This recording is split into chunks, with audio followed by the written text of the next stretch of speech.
My granddaughter was mocked for her skin, so I made the whole town applaud her beauty. I'll never forget the afternoon Lily came home with her light dimmed. She was only 7 years old, 7, and already the world had taught her to be ashamed of the skin she was born in. She stood in my doorway, backpack hanging off one shoulder, tears carving rivers down her beautiful brown face. "Grandma," she whispered, voice breaking, "why did God make me this color?" And in that moment, something inside me cracked wide open. Not because of her question, but because I knew exactly who had planted that poison in her heart. The same town that smiled at me in church had taught my grandbaby that her beauty was something to apologize for. But they didn't know me yet. They didn't know that this grandmother's love runs deeper than their hate ever could. Welcome, my dear. This is Grandma Alice Stories, where every tale carries a lesson and every wound carries wisdom.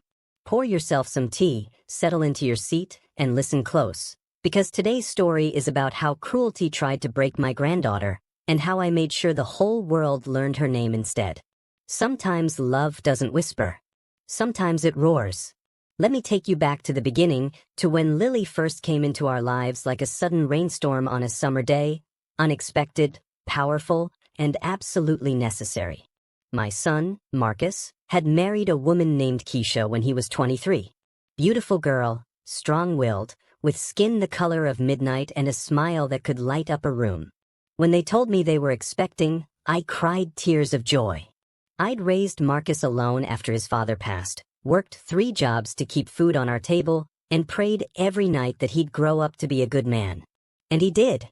He became a teacher, married for love, and was about to give me my first grandchild. Lily was born on a September morning, and I held her in my arms while the autumn light spilled through the hospital window. She was perfect. 10 fingers, 10 toes, and skin like polished mahogany wood, rich, deep, beautiful. Her hair grew in thick coils that twisted toward the sky like they were reaching for something holy. I looked into her eyes and saw generations of strength looking back at me. "She's going to change the world," I whispered to Keisha, who was exhausted but glowing. Keisha smiled weakly. "I hope the world is ready for her." I didn't understand what she meant then, but I would. You see, we live in Millbrook, a small town in Georgia where everybody knows everybody, and change moves slower than molasses in January. It's the kind of place where people still gather at the diner on Sunday after church, where high school football games are the biggest events of the year, and where being different, well, being different isn't always celebrated. Most folks in Millbrook are good people, but good people can have blind spots. And Lily's skin, her beautiful, God-given skin, became one of those blind spots. It started small, innocent, almost, or at least that's what people tried to tell me. When Lily was in kindergarten, another little girl asked her why she was so dark. The teacher laughed it off as a childhood curiosity. When she was in 2nd grade, a boy told her she looked like a piece of chocolate that had been left in the sun too long. His mother said boys will be boys. By 3rd grade, Lily stopped wanting to go to school at all. "They don't mean anything by it, Mama," Marcus would say, trying to convince himself as much as me. "Kids are just honest. They don't understand." But I understood. I understood that honest was just another word for cruel when nobody bothered to teach children better. I understood that those harmless comments were building walls around my granddaughter's heart, brick by brick, word by word. Keisha understood too. I'd catch her staring at Lily, sometimes with this look in her eyes, like she was watching her daughter walk through the same fire she'd walked through herself. But Keisha had learned to fight her battles quietly, to hold her head high and ignore the whispers. She thought that's what strength looked like. I thought differently. The breaking point came on a Tuesday afternoon in late March. I was in my kitchen, kneading dough for dinner rolls, when I heard the front door open. I knew it was Lily by the weight of her footsteps, slow, heavy, defeated. "Baby girl?" I called out, wiping flour from my hands. "That you?" No answer. I found her in the hallway, standing completely still, staring at nothing. Her backpack had fallen to the floor. Her jacket was half-zipped. And her face, oh, her precious face, was wet with fresh tears. "Lily." I knelt down in front of her, my old knees protesting. "What happened?" She looked at me with eyes that suddenly seemed too old for a 7-year-old child. "Grandma," she said softly, "why did God make me this color?" The question hit me like a physical blow. "Who told you something was wrong with your color?"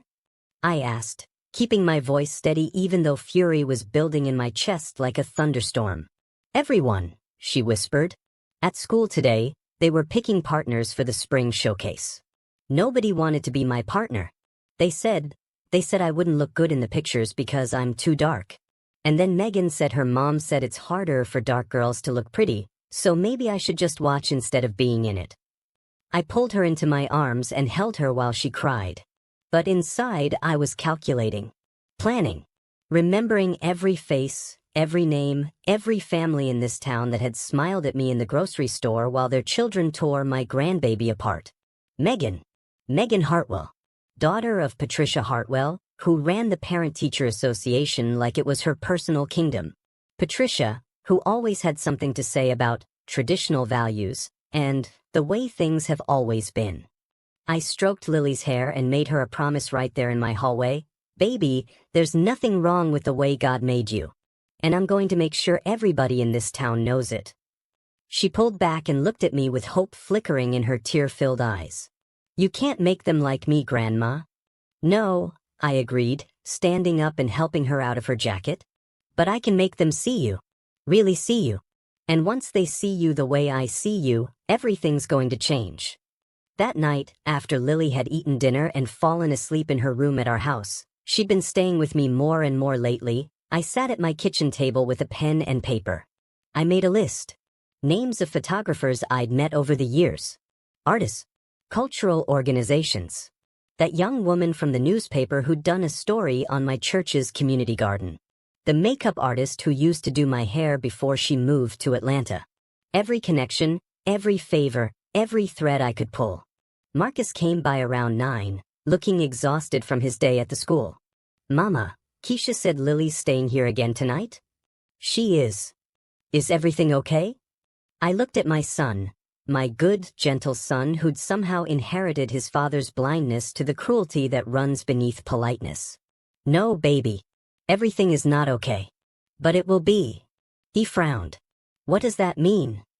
"It means," I said, folding my list carefully, "that I'm tired of watching this town break my granddaughter's spirit while good people stand by and do nothing. It means I'm about to remind Millbrook that beauty doesn't come in just one shade. And it means that by the time I'm done, they're going to know Lily's name." Marcus shifted uncomfortably. "Mama, you can't force people to." "I'm not forcing anybody to do anything," I interrupted gently. "I'm just going to make sure they can't ignore her anymore. There's a difference." That night, lying in bed, I thought about my own mother. About how she'd faced down discrimination with quiet dignity, how she'd taught me that sometimes the best revenge is simply refusing to be invisible. But this wasn't about revenge. This was about love. About making sure my granddaughter knew her worth, even if I had to drag an entire town toward enlightenment to do it. I pulled out my phone and typed a message to that photographer in Atlanta. "I need your help with something. It's important." The response came back within minutes. "For you, Miss Alice? Anything. What do you need?" I smiled in the darkness. What I didn't know then, what none of us knew, was that my simple plan to boost Lily's confidence would spiral into something much bigger. Something that would expose the cracks in our perfect little town and force everyone to confront truths they'd been avoiding for generations. But that storm was still gathering on the horizon, and I was about to set it in motion. The next morning, I woke up before dawn with purpose burning in my chest like a flame that refused to be put out. I made my coffee strong and black, the way I'd learned to drink it during those years working double shifts at the hospital, back when sleep was a luxury and determination was the only thing keeping me upright. Lily was still asleep in the guest room, curled up under the quilt my mother had made decades ago.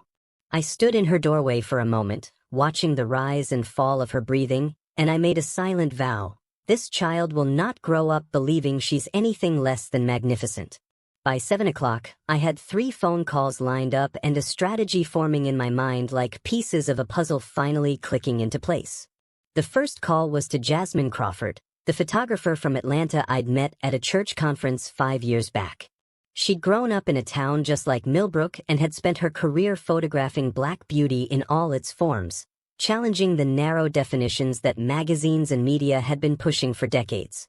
Miss Alice, her voice came through warm and familiar. It's been too long. Now what's this about? I told her everything. About Lily. About the comments. About that devastating question. Why did God make me this color? My voice cracked when I repeated it, and I heard Jasmine suck in a sharp breath on the other end. How old is she? 7. 7 years old and already. Jasmine went quiet for a moment. Then, what do you need from me? I need you to photograph her. Really photograph her, the way you photograph all those models in your portfolio.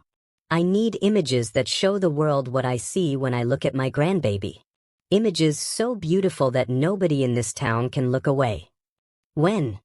As soon as you can get here. I'll be there Saturday. And Miss Alice? I'm not charging you a dime. This is personal now. The second call was to Marcus. He needed to be on board even if he didn't fully understand yet. Mama, it's not even 8 in the morning. I know what time it is, baby. I need to talk to you and Keisha. Tonight. After dinner. About what? About Lily. About what we're going to do to fix this. I heard him sigh, that heavy, tired sigh that meant he thought I was overreacting. Mama, I know you're upset about yesterday, but kids are resilient. She'll bounce back. Marcus Anthony Johnson. I used his full name, the way I did when he was a boy and needed to understand I was serious. Your daughter asked me why God made her dark-skinned. She thinks there's something wrong with the way she was born. Now you can tell me that's normal childhood stuff if you want, but I raised you better than to believe that lie. Silence on the other end. Then quieter. We'll be there at 6. The third call was the most delicate. Patricia Hartwell, president of the PDA and mother to the little girl whose words had broken Lily's heart. I'd known Patricia for 15 years. We'd served on church committees together, organized bake sales, smiled at each other across Fellowship Hall on Sunday mornings. She'd always been pleasant to me, in that careful, measured way that some white women in the South perfect like a performance. Alice, what a lovely surprise, she answered, voice dripping with sugary politeness. Good morning, Patricia. I hope I'm not catching you at a bad time. Not at all. I'm just getting Megan ready for school. What can I do for you? I kept my voice calm, measured. I wanted to talk to you about the spring showcase. I understand they're partnering children up for the performance. Oh yes. It's going to be wonderful this year. We're doing a whole theme around springtime magic with flowers and butterflies. Megan is just thrilled about it. I'm sure she is. I also understand that some of the children are having trouble finding partners. The pause. Just brief enough to be noticeable. Well, you know how children can be. They all want to be with their best friends. Patricia, I said gently, Lily came home crying yesterday because nobody wanted to partner with her. And one of the little girls, I won't say who, told her it was because dark-skinned girls don't photograph well. The silence that followed was thick with discomfort. Oh dear. I'm sure it was just children sometimes say things without meaning. Patricia, we both know that children learn what they live.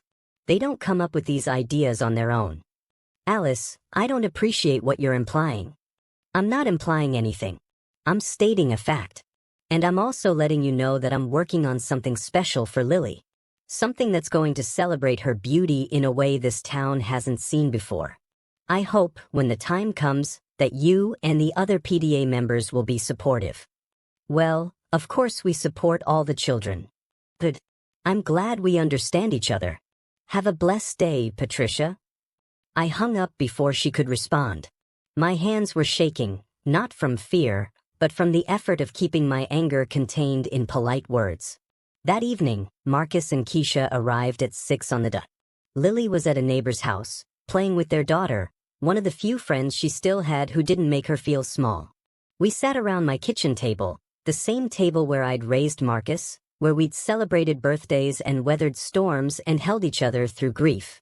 All right, Mama, Marcus said, folding his hands. We're here. What's this plan? I laid it all out. The photo shoot with Jasmine. The campaign I wanted to create celebrated Lily's heritage and beauty. My intention to flood the town with images that challenged every narrow idea they had about what beauty should look like. And finally, my goal, to get Lily to participate in that spring showcase, not hiding in the background, but standing proud and visible. Keisha's eyes filled with tears before I even finished. "Miss Alice," she whispered, "you're really going to do all this?" "I'm going to do whatever it takes." Marcus was shaking his head. "Mama, I appreciate what you're trying to do, but this feels like you're making a bigger deal out of this than it needs to be. Kids are cruel sometimes. That's just life.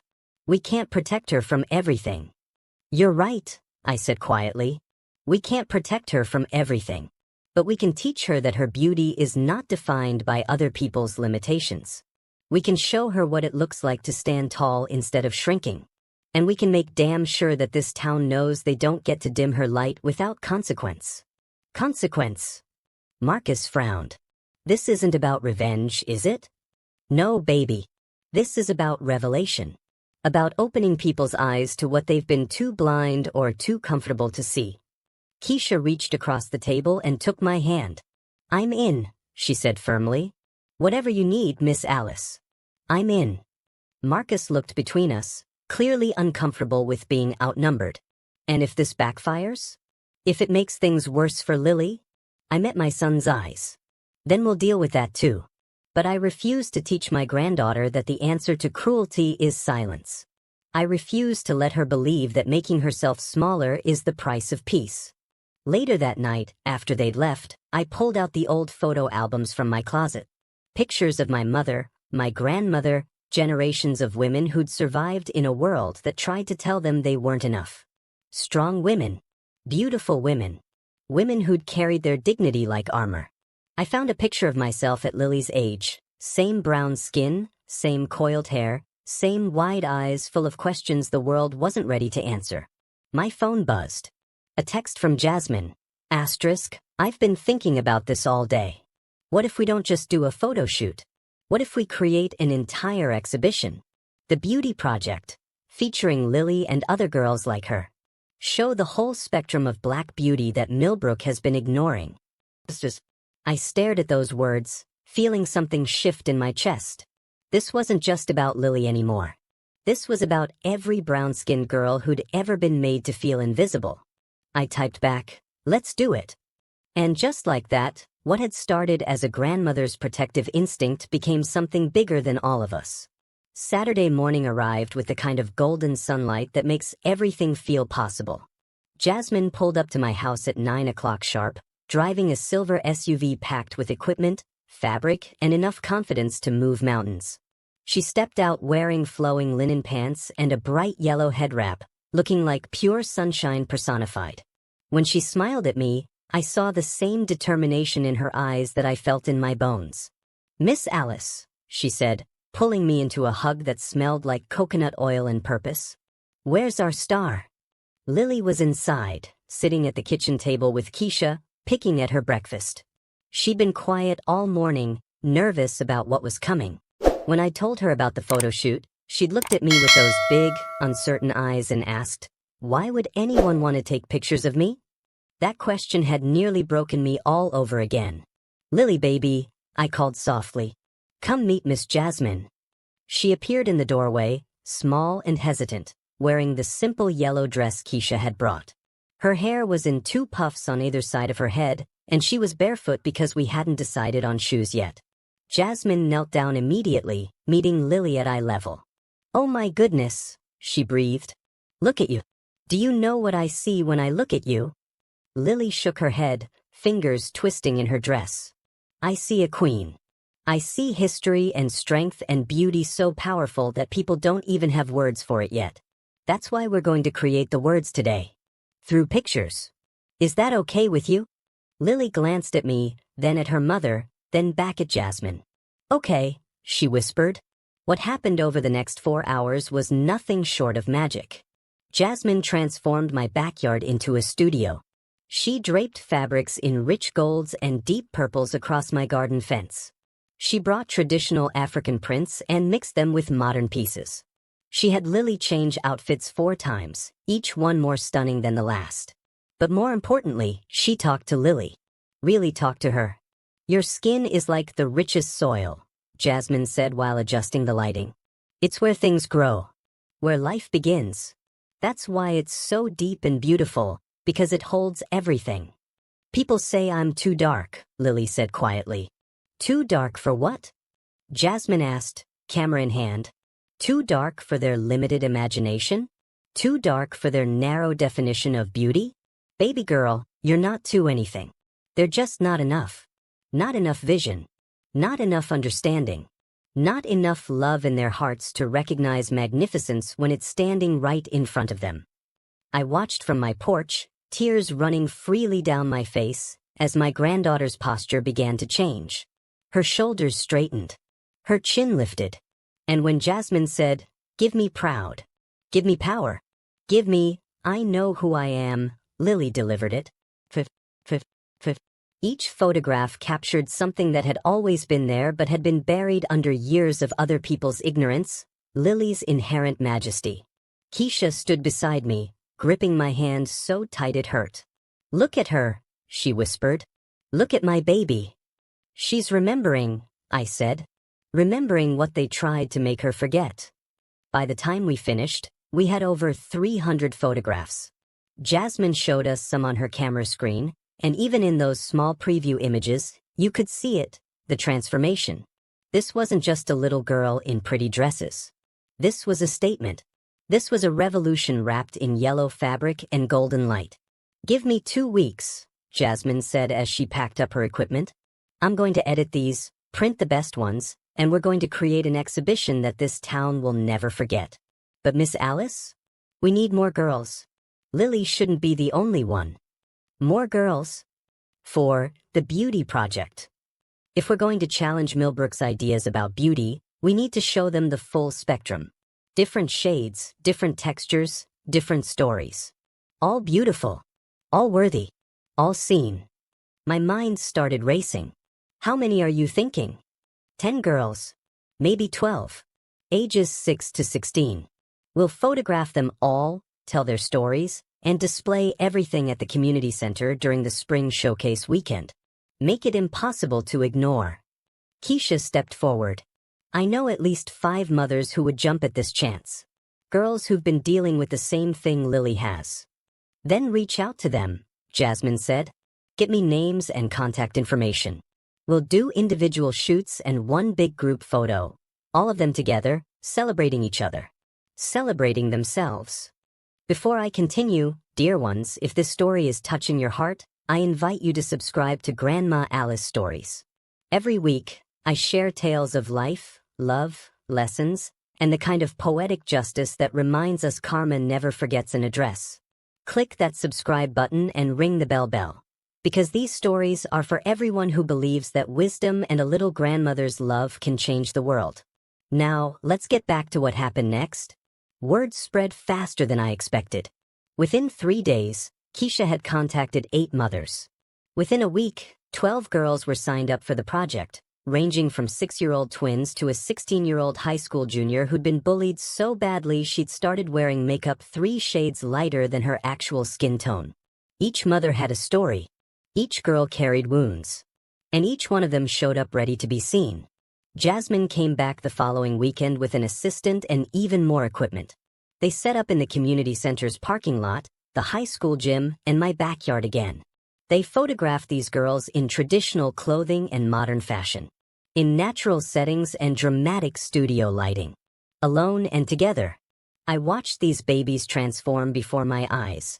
Watched them remember their own beauty like it was a language they'd spoken fluently once but had been forced to forget. The 16-year-old, Maya, broke down crying during her shoot. "I've been trying to be lighter for 3 years," she sobbed.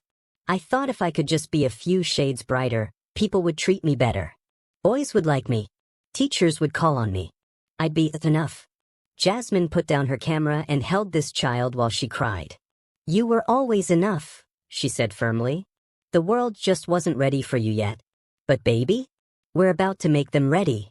But not everyone was supportive. The pushback started small, whispered conversations in the grocery store that stopped when I walked by. Side eyes at church. Patricia Hartwell suddenly became very busy whenever I tried to speak to her. Then came the email. Marcus forwarded it to me from the school district. It was from 3 PTA members, Patricia included, expressing concern about the photography project. They worried it was divisive. They suggested it might make some children feel uncomfortable. They recommended we consider a more inclusive approach that celebrated all kinds of beauty. I read that email 3 times, feeling heat rise in my chest with each pass. More inclusive? I said to Marcus on the phone. They want us to include white children in a project specifically designed to celebrate black girls who've been told they're not beautiful? That's not inclusion. That's erasure dressed up in pretty words. I know, Mama. But they have influence. If they decide to make trouble, let them make trouble, I said. We're not stopping. We're not diluting this message. And we're definitely not apologizing for taking up space. 2 days before the exhibition was set to open, someone spray-painted "All Lives Matter" across the community center's front window. I stood there staring at those words, feeling something inside me shift from determination to fury. The police came, took statements, said they'd look into it. But we all knew how that story ended. Jasmine flew back early from Atlanta when she heard. She walked up to that vandalized window, studied it for a long moment, then turned to me with fire in her eyes. "You know what we're going to do?" she said. "What?" "We're going to use this.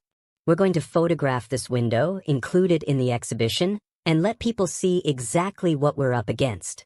Let them see the resistance. Because that resistance? It proves why this project matters." The night before the exhibition opened, I couldn't sleep. I sat in my living room with all the lights off, thinking about my mother, my grandmother, all the women who'd come before me and fought battles they never got to see the ending of. This wasn't just about Lily anymore. This wasn't even just about 12 girls. This was about legacy. About refusing to let another generation grow up believing their beauty needed permission or validation from people who'd never bothered to look closely enough. My phone buzzed. A text from Jasmine. "Tomorrow changes everything. Are you ready?" I looked at the framed photo she'd given me earlier that week. Lily, standing tall in golden fabric, eyes blazing with newfound confidence, looking directly into the camera like she was staring down the whole world. I texted back, I was born ready. But what I didn't know, what none of us knew, was just how many people were about to show up tomorrow. Some to support us, some to protest us, and some just to see what all the fuss was about. The storm we'd been preparing for was finally here, and there was no turning back now. If this story touched your heart, subscribe to my channel for more stories about the hidden battles within families. Hit that like button and drop a comment telling me about a time words, or the lack of them, changed your life. Your story matters, and this community is here to listen.